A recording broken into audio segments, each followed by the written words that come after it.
And somehow, against all odds, episode 4 is here. Yay. Is that not insane? You're insane. I told you that that's a secret, dude. You can't tell people. Well, I'm sorry. Anyway. We got to let the world know. It Anyway, would make a lot more sense since, you liked that paint scheme a couple weeks the ago. Justin Haley car was beautiful. Speaking of beautiful things, From the eyes this of a week is 3-year-old. Christmas. I don't know how. I mean, Christmas is beautiful, I guess. So instead of taking the week off, we decided that we would be working the week of Christmas. I know. Terrible decision. We're like the Postal Service. We're always there working, even if it takes us quite a while to get there, or do anything, or lose your package, or just, heck, not even show up. We're trying, okay? Shots fired. We're trying, okay? I worked for Mr. UPS. UPS. It is what it is. Week of Christmas. You know what Christmas is about? It's about presents. No, it's about Jesus. It's about Jesus, but also presents. Is what I'm going to write this down to. So, it's about 3 things. Jesus, presents, and ham. If you eat turkey during Thanksgiving, Christmas, turkey's not good. Don't eat it during Thanksgiving or Christmas. Only ham. I can accept it during Thanksgiving because it's kind of the thing. Ham is definitely better. Ham is 100% better. In the spirit of giving, NASCAR has given us a gift. I think there's actually been a lot of gifts been given. We've got the next gen car. Mars gave Kyle Busch the finger. It's lots of gifts being given. So many gifts. In NASCAR these days. Quinn Houff was given a career when he shouldn't have. Natalie Decker was given a diecast. Lots of things. Tyler Reddick was given a free ride on a wrecker. Dude, Tyler Reddick is the gift that keeps on giving. We'll talk about Tyler Reddick a little bit later in the show. We could have taken the week off, but we decided we're going to do a quick, short little episode for continuity's sake to say that we do this every week. It's definitely not a marketing ploy. Don't think that. So let's get right into it. Presents, the next gen car. Been testing at Charlotte, messing with horsepower, messing with restarts, messing with all sorts of things. My opinion is that it's been pretty good. Yeah, I think when they upped horsepower, it immediately made it better. There was a lot of improvements made there, and the fact that we have off-throttle time is going to make comers and goers like we used to see, and we haven't been able to see that when it's been full throttle because it's just been momentum-based and all that. Well, now, when you have to lift off, you got to save your tires a little bit. And now it's going to be up to Goodyear to give us good tire, which I know it seems to them as a hard task. But we don't want to do our job. Yeah, I've seen a lot of improvements compared to what we had last year. And I actually heard an interesting conversation. DBC just put out a Christmas episode. Here I am plugging other podcasts. Yeah, listen to Door Bumper Clear, not us. Yeah. They had Tyler Reddick on the show. Behind the 250 spinning out jokes that they made, fair enough, he spun out, 4 times during the test? 3, 4, something like that. Tyler Reddick actually said that he liked the 550 package with those cars. Really?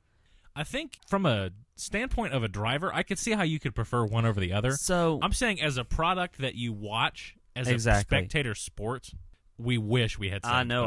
I wish it was 1,099. Let's do 6,000 horsepower. I agree. Get a car going 6,000 miles an hour. I agree. Daytona with 6,000 mile an hour cars would be pretty awesome. That is fine. So, no restrictor plates. Go fast or go home. Talking about Tyler Reddick, I think what he's doing, people are laughing at him for spinning out. He is absolutely genius. He is big braining this whole situation. Well, I mean, he's finding the limits while there's no because with the lack of practice and qualifying, you're gonna have to figure out that car. He's out figuring out what you can and cannot do with the next gen car. It was kind of funny. He mentions, "I'm just trying to find the limits." Obviously, I haven't found it yet. Yeah, but he'll find it. Yeah, and that will pay dividends for him later on down the road because he'll have a better understanding of what you can and cannot do with that car. So it was kind of funny. He did give some context to his opinion on the 550. He was like, "It helps some tracks like Texas, Kentucky." I was like, "Oh, the ones that don't work anyways." Nice. Yeah. I'm very curious. One thing that was mentioned in obviously no driver is going to be okay with 550 if there's that bubble that we've had for the past few years where once you draft up to a car, once you're within 5 feet of them, you kind of get stuck behind them, that bubble air, they say. What they said that doesn't really exist with this new car. that could be a game changer. That is a game changer. So, and I feel like major that's props. a really good call.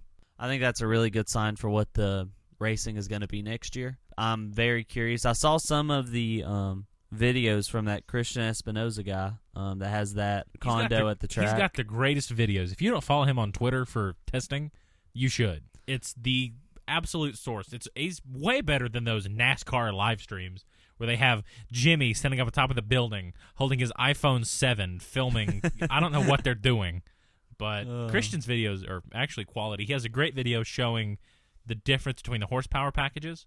Yeah. And that's a good way to look at it and kind of see A/B what you prefer. Well, see, in the 670, I think it's going to take fans knowing what they want, because with the 670, the cars are further apart. They are.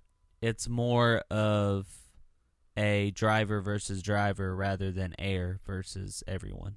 Because that's air what it's versus been. Everybody. I mean, that's what it's been. It's who can manipulate the air to gain the momentum. And with that 670 package, I feel like obviously air is still going to be a factor. Anytime that you're punching a hole in the air going 190 miles an hour, there's going to be consequences to that air.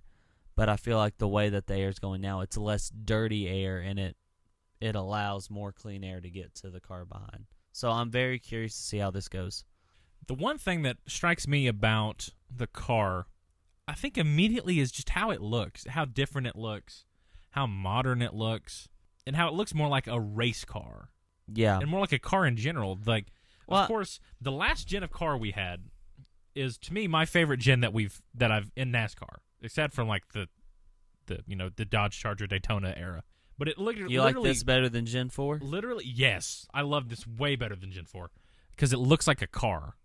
Gen 4 does not look. I just didn't like how it looked. But it looks like kind of like a race car, but it looks more like a rectangle with a nose strapped on the front of it.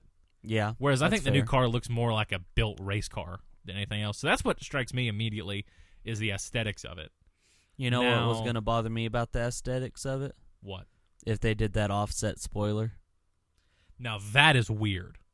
That is very weird. It does not sound like they're going with that, but it's cool that they tested it, but it's super weird concept. Well, the reason they were adding it is because it would add side force, which is what we are bragging about not having anymore by the cars being symmetrical. So I don't know. Hey, people are excited there's no side force. Let's figure out how to make more side force. At NASCAR. NASCAR is just like, they sort all the replies by what people don't want, and they say, perfect. I do think it's kind of funny that Steve Phelps came out at the end of the season and was like, the people who like the 750 more are the loud minority. I'm going to have to disagree with that, actually. And then the next month, they changed the package to have 100 and something more horsepower. Why? Did they ever say why they settled on 670 aside from 660 or 687? I mean, I think it's just I have a feeling it had to deal with this adjustment to it will just happen to make it this. Let's see what it does. I think it's a cool middle ground that they say that's not going to scare off any manufacturers. I'm still struggling to figure out why manufacturers would dislike higher horsepower anyway.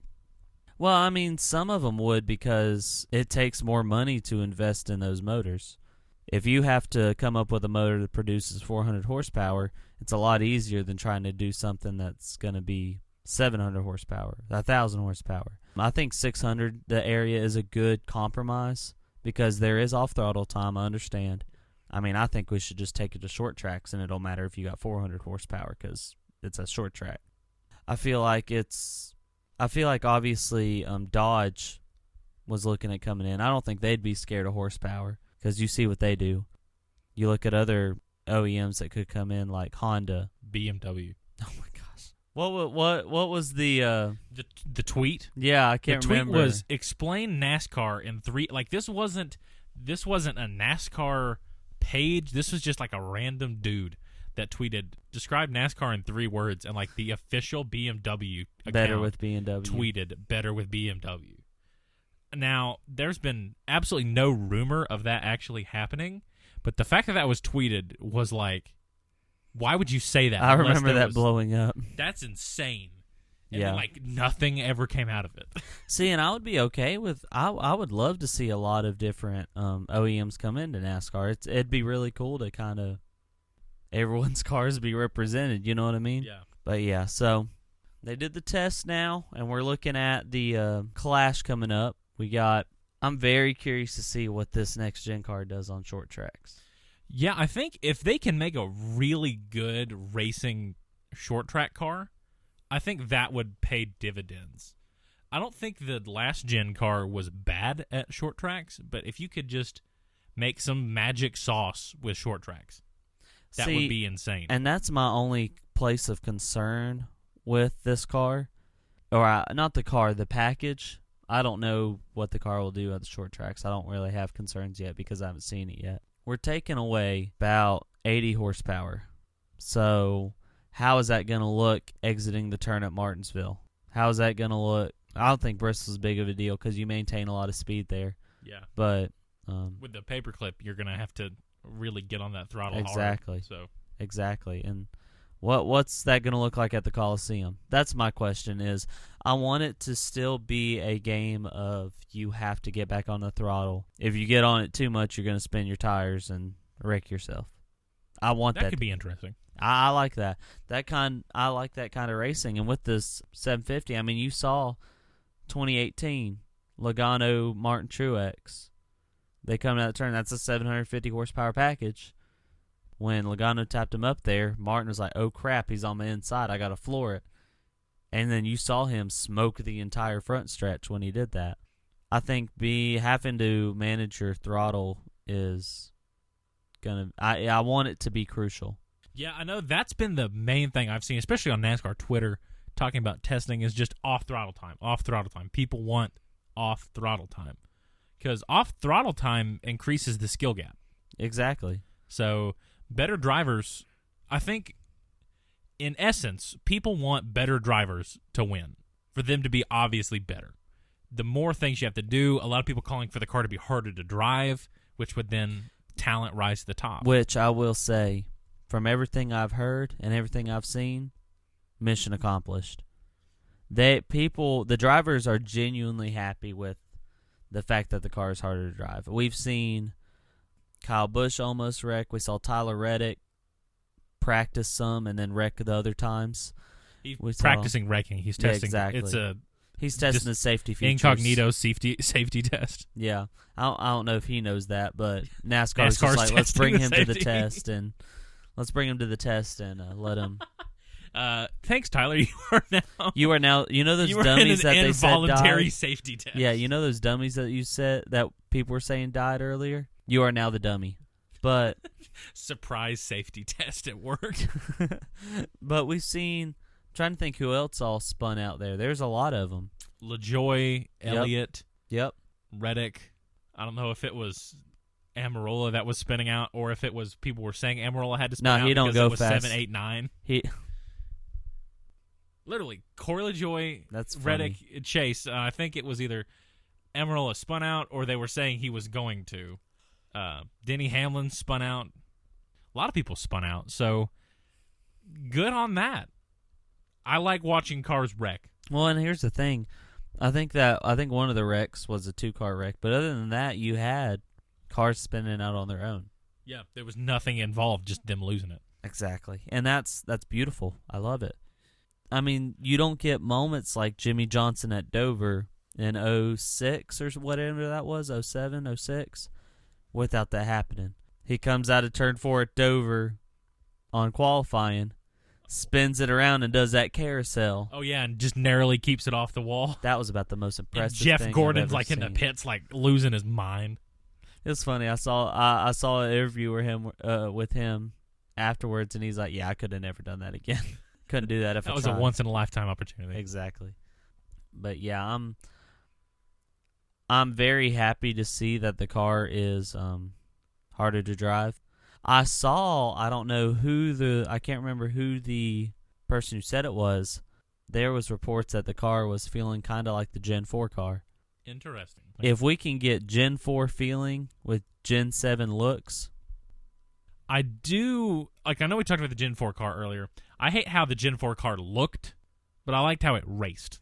Your point of if we can make it race like the Gen 4 but look like the Gen 7, I think that's a win. That's perfect. That's an absolute win because those cars were ugly as heck, but they raced well. Yeah. So that's the big deal with them. Or you could have the car of tomorrow, which raced bad and looked bad and made NASCAR look bad and made a lot of people leave the sport. Anyway, let's go with that one. That seems to be the direction NASCAR goes.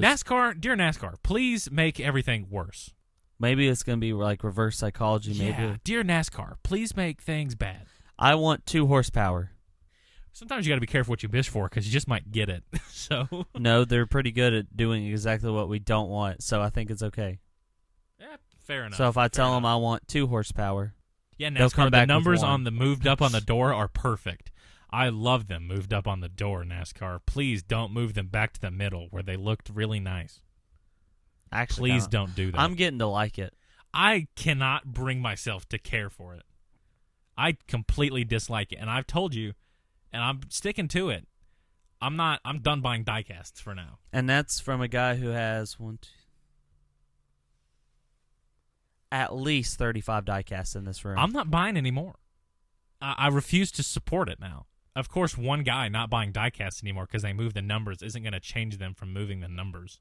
It's kind of the point of, I see it as it's pro-business, and this is, you can't separate the two, even though a lot of times it doesn't matter. It's pro-business, but it's anti-consumer. It's pro the people paying to put the money on the cars. I don't think so. It's an anti-consumer practice. No, it's not. It totally is. It absolutely is. It is 100% anti-consumer. No. To move the door numbers to get more room for advertisements. When you take away room from the rear quarter panel, you have to give them room to make sure. Why don't we just remove the numbers altogether? Why don't we just make the entire side of the car because that's stupid advertisements? because that then, is what if we did that it, is anti-consumer. What if we did it sort of like these guys do? Yeah, perfect. Let's move the number and put it in this little yellow box like they do on the WRC cars. No, because clearly the number doesn't matter.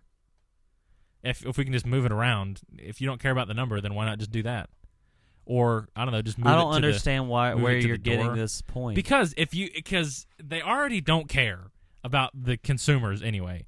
That's not Lord. at all. Look at that Ally car. Good Lord, it's so. That looks good. What if we did it like this, where we just put the little number on, just leave it at just the roof number? That's not at all what they're doing. The number is still the biggest thing on the car. No, it is not. It is absolutely not. Also, I want to make this counterpoint to my own point. The Cup Series ones that have been introduced all look very bad. The fan-made ones that I've seen on Trading Paints, Twitter, they just have looked to figure immaculately it out. That's what better. I'm saying. Well, these people are getting paid to do this. Do you consider Why are they not this, trying harder? So we're looking at a fan-made one right now. Do you consider this anti-consumer? This is so much better. And, I mean, technically, yes, but this is it done to the best extent. Look that at the amount totally of space. Scroll back down to that one. Look how much. Look how little space you have on that quarter panel. Look at that. From that's a good tire use of to what end you of the have. car. You have to give up that room, and that looks just great. Don't like it. Just don't like it. Cannot bring myself to like that. Like this one, I like more than the actual ones because this looks like someone cared. Like the Brad Keselowski discount tire. No, it's not Brad Keselowski anymore. It's Austin Cindric. Awful. The William Byron Exalta car is pitiful. That looked hideous. That is awful. That's the thing. You're not even trying. Well, see, that's the thing. I understand that the paint schemes done wrong look like crap. They really do.